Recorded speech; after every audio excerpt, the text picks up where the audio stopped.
Cambridge IELTS 3 by the University of Cambridge Local Examinations Syndicate.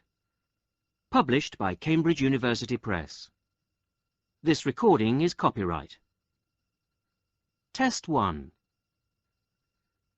You will hear a number of different recordings, and you will have to answer questions on what you hear. There will be time for you to read the instructions and questions, and you will have a chance to check your work. All the recordings will be played once only.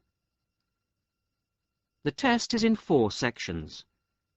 Write all your answers in the listening question booklet. At the end of the test, you will be given 10 minutes to transfer your answers to an answer sheet. Now turn to section 1.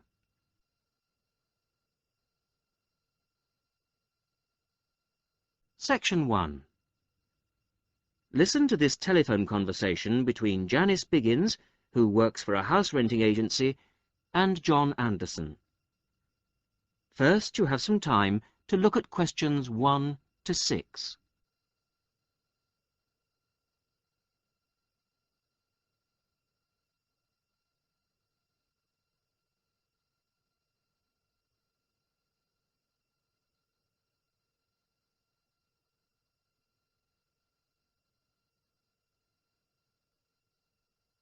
You will see that there is an example which has been done for you.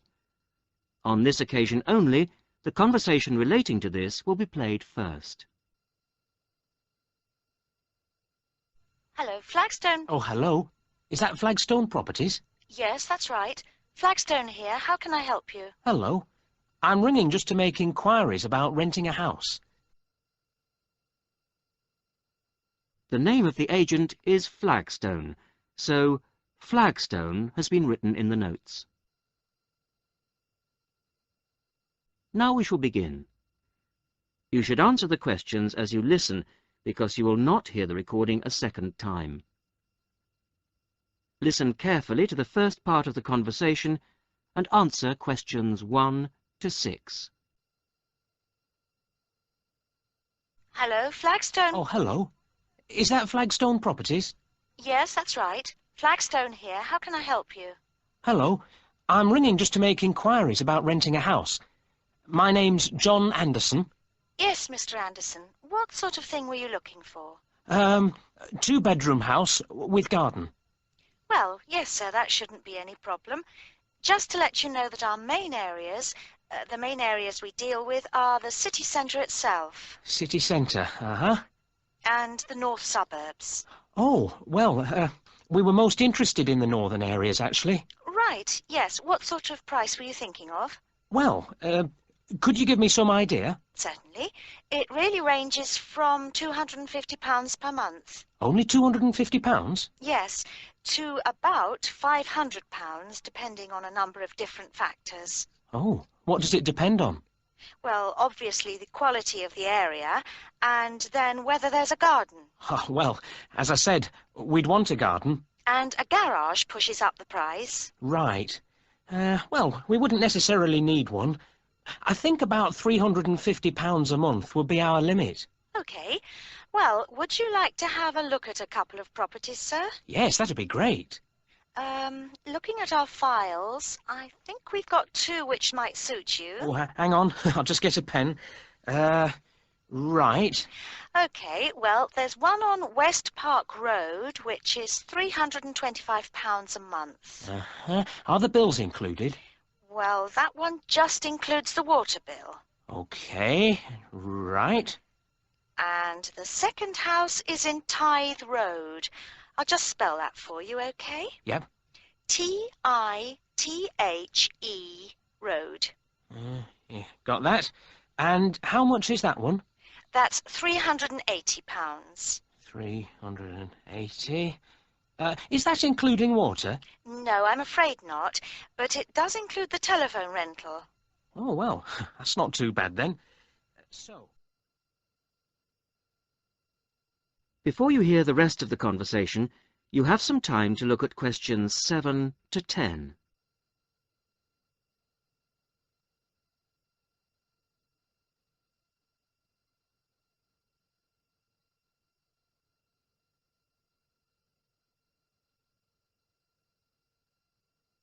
Now listen and answer questions 7 to 10. So when would you be available to see them? Well, I'll be in town next week, say Thursday. No, I'm sorry, we don't have any availability for Thursday. How about Wednesday afternoon? Okay. That's fine. Would 5 be okay? Yes, fine. 5 o'clock it is. Just come to the Flagstone offices. Oh, before I forget, what sort of things do I need to get done, to rent with you? Well, the most important thing is a letter from your bank. No problem. And then a reference letter from your employer. Yes, that's okay. Great. And then we would need you to give 2 weeks' notice of moving in. Right, 2 weeks' notice. And what about a deposit? That's 1 month's rent, whatever the amount is. Okay, 1 month. Is that it? No, sorry, one more. You will have to pay for the contract. Oh, yes, I'd forgotten about that. Okay, fine. So I'll start arranging those, and I'll see you next week. Yes. Thanks very much. Bye. Goodbye.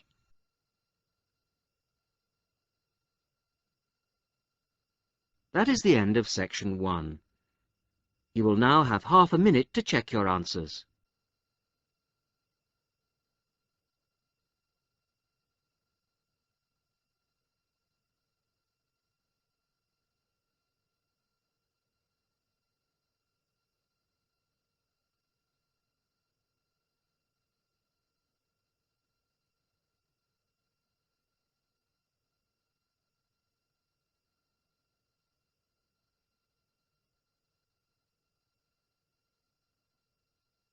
Now turn to section 2.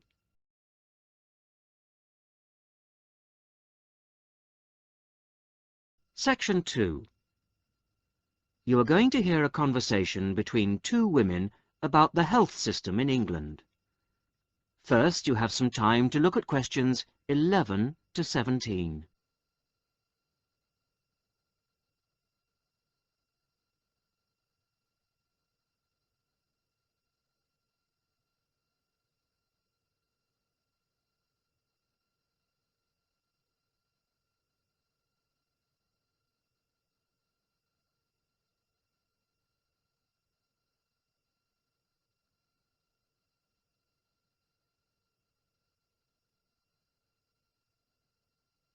Now listen to the first part of the conversation and answer questions 11 to 17.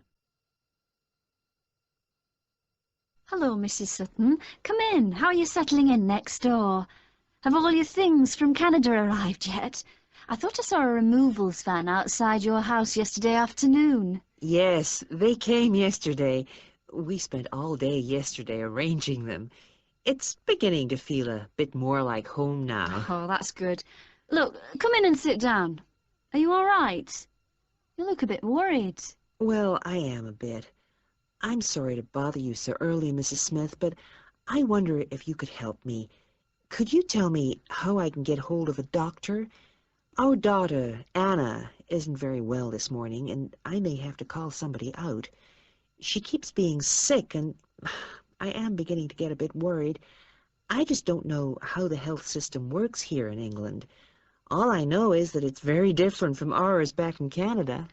Well, I don't know really where to start. Let me think. Well, the first thing you have to do is find a family doctor. Mm-hmm. Sometimes we call them general practitioners as well. Right. And register with him or her. If you live here, you've got to be on a doctor's list. If you're not, things can be a bit difficult. Oh. Nobody will come out to you if you're not registered. Anyway, they work in things called practices. Uh-huh. Sort of small groups of family doctors all working together in the same buildings. Now, what you've got to do this morning is register with one of them. Ah. There are 2 practices near here, so we're quite well off for doctors in this part of Manchester. There's the Dean End Health Centre, about 10 minutes walk away. And there's another practice in South Hay. That's about 5 minutes away, going towards the town centre. Uh-huh. We're registered at the Dean End one. but they're both okay. There are about 6 doctors in our practice and 4 in the other, so ours is quite big in comparison, and the building and everything's a bit more modern.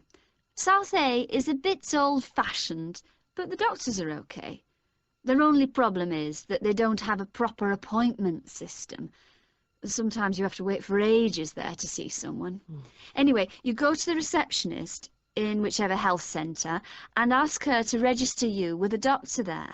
You have to fill in a form, but it doesn't take long.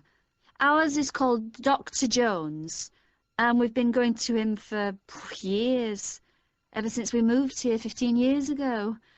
I wouldn't say he's brilliant, but I suppose he's all right, really. We're used to him now.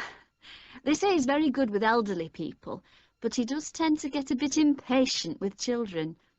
Listen, the one who's supposed to be really good with small children is Dr. Shaw. I've heard lots of people say that. She's young and she's got small children of her own, so you could try registering with her. And if her list's full, I heard somebody say the other day that there's a really nice young doctor at South Hay, a Dr. Williams. He holds special clinics for people with back trouble, but that's not really your problem, is it? Now you have some time to look at questions 18 to 20.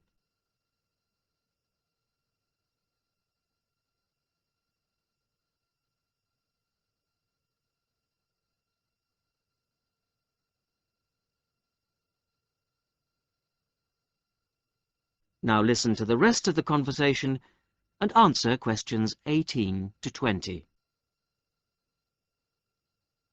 If you want a doctor to visit you at home, you have to ask for a home visit. You're supposed to do that before 10:30 in the morning, but obviously if it's an emergency, you can phone at any time, night or day. It might not be your doctor that comes, though. It's quite often one of the other doctors in the practice. It doesn't really seem to make much difference. Right. Otherwise, you make an appointment to see your doctor at the health centre. You usually get seen the same day. Not always, of course, but usually, as I say. They hold surgeries between 9 and 11:30 every weekday, and from 4 to 6:30 Monday to Thursday. Saturdays are only for emergencies. I see. When the doctor sees you, he gives you a prescription. He writes what medication you need on it, and you take it to a chemist shop. There's one opposite the centre. If it's for a child under 16, you don't have to pay, so if it's for Anna, there's no problem. The same thing goes if you're unemployed or retired, or if you're pregnant. Just as well, because it's not cheap. You pay the same price for each item the doctor has prescribed. At the moment, it's something like £5 per item. So you pay for the medication, but the consultation with the doctor doesn't cost you anything. It's completely free as long as you're a resident here. You're going to be here for 3 years, aren't you? So, well, there shouldn't be any question of you paying anything to see the doctor. So that's one less problem to worry about. Look, Mrs. Sutton, if you want, I'll sit with your daughter for half an hour if you want to go down to the health centre to register. It's no trouble, really, don't worry. Are you sure you wouldn't mind? That would really help me a lot. I'll ask them if they can send someone round later to see Anna. I think I'll try the Dean End Centre. Good idea. Don't worry about Anna. Right. I'll be back as soon as I can.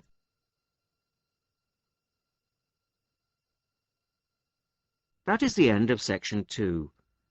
You will now have half a minute to check your answers.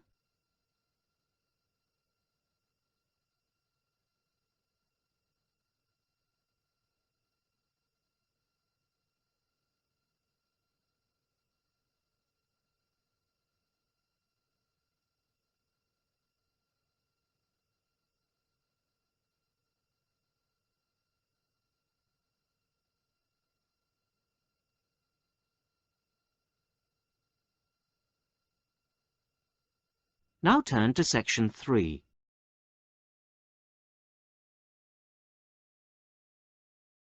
Section 3. You're going to hear a university tutor interviewing a candidate for a place on a postgraduate diploma course in teaching geography. First, you have some time to look at questions 21 to 27.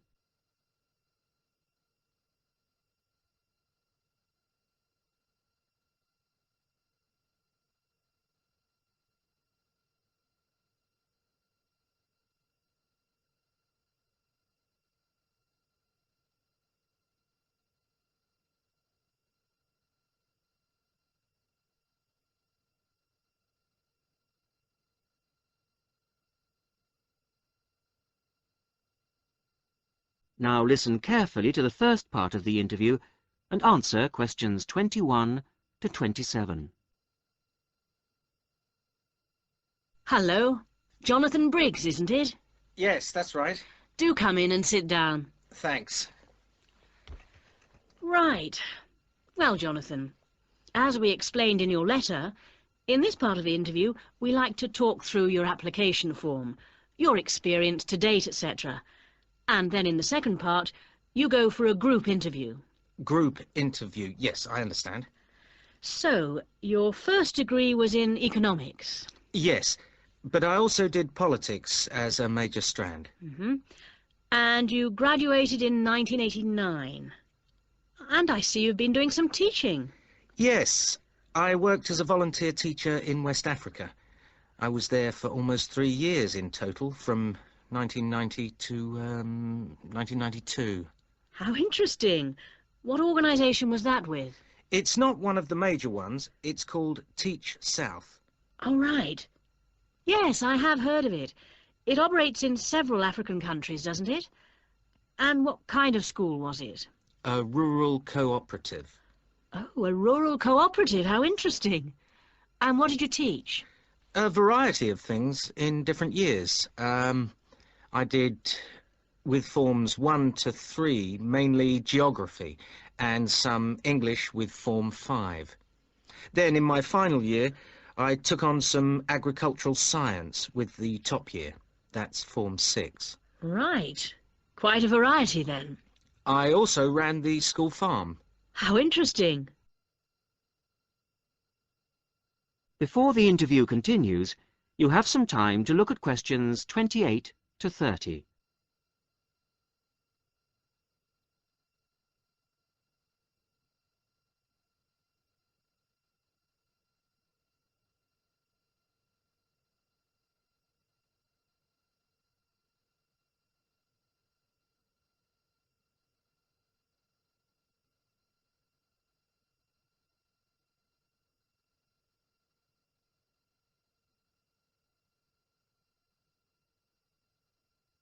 Now listen to the rest of the interview and answer questions 28 to 30.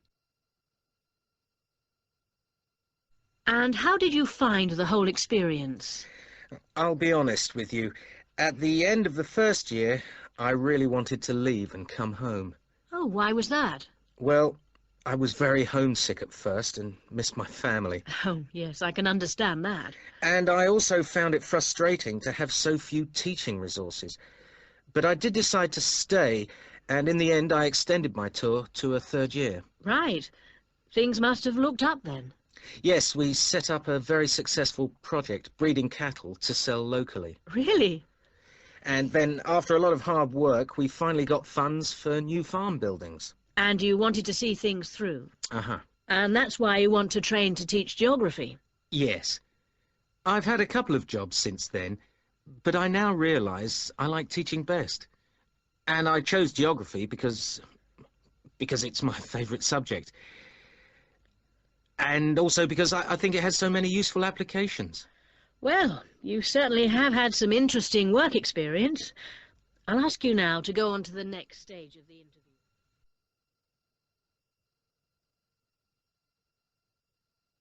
That is the end of section 3. You will now have half a minute to check your answers.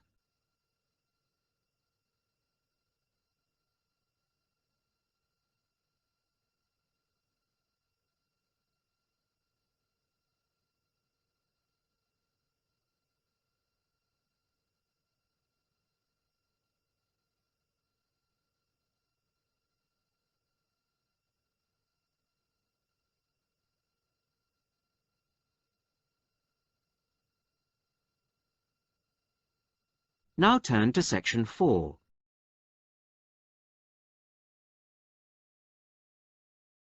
Section 4. You are going to hear a radio talk on back pain given by Dr. Paula Clayburgh of Liverpool's Wilton Clinic. First, you have some time to look at questions 31 to 40.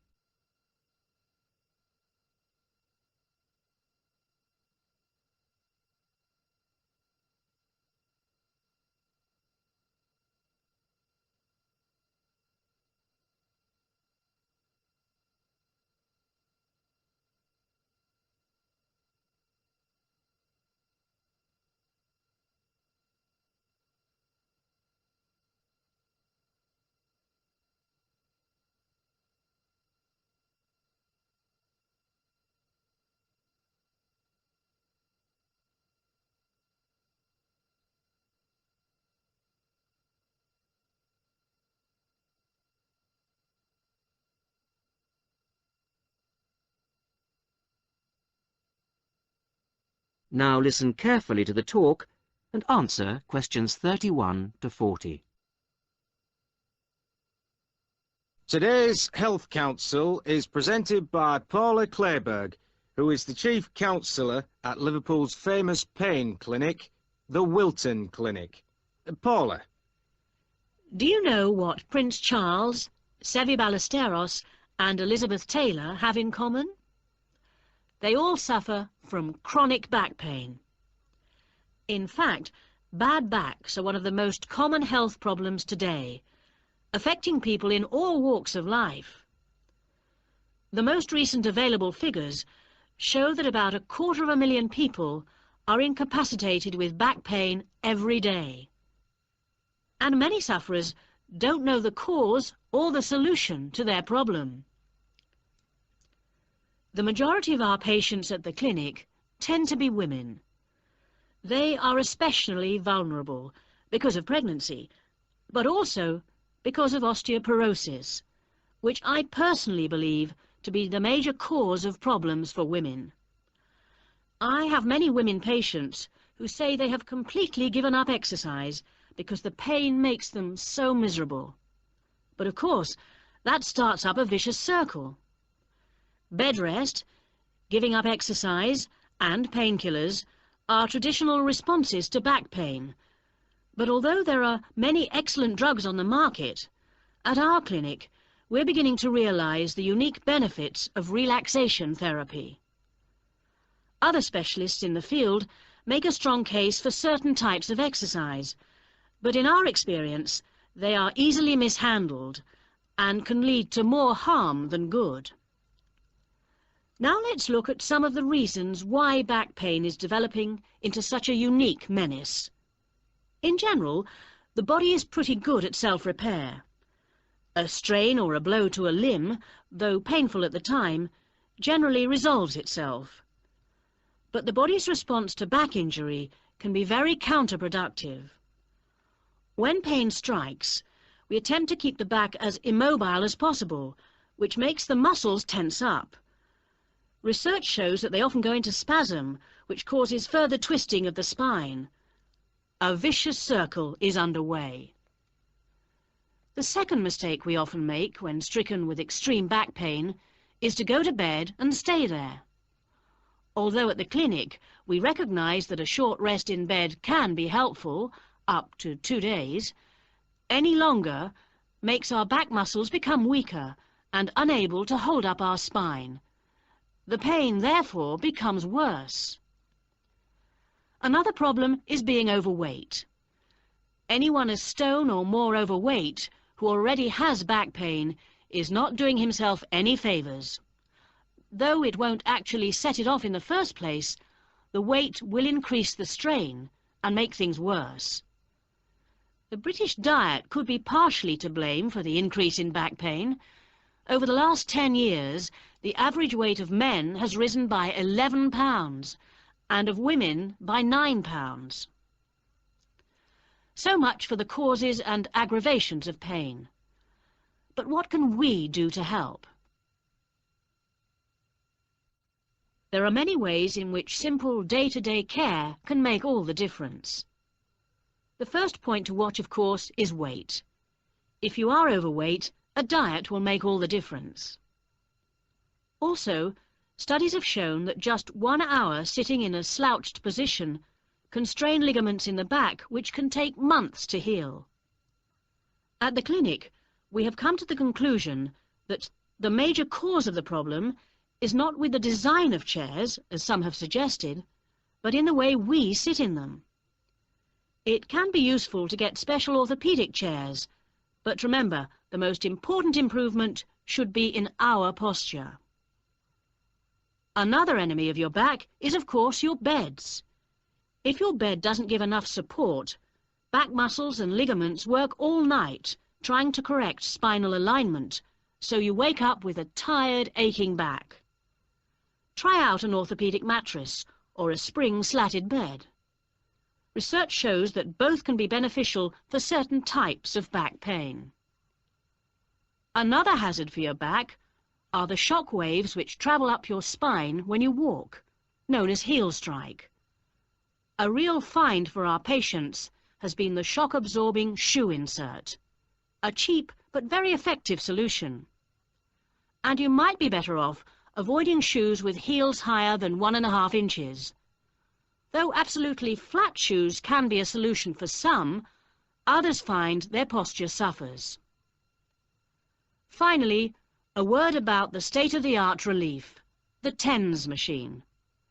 A small battery-powered gadget which delivers subliminal electrical pulses to the skin.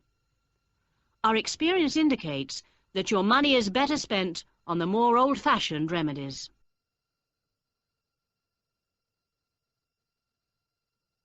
That is the end of section 4. You will now have half a minute to check your answers.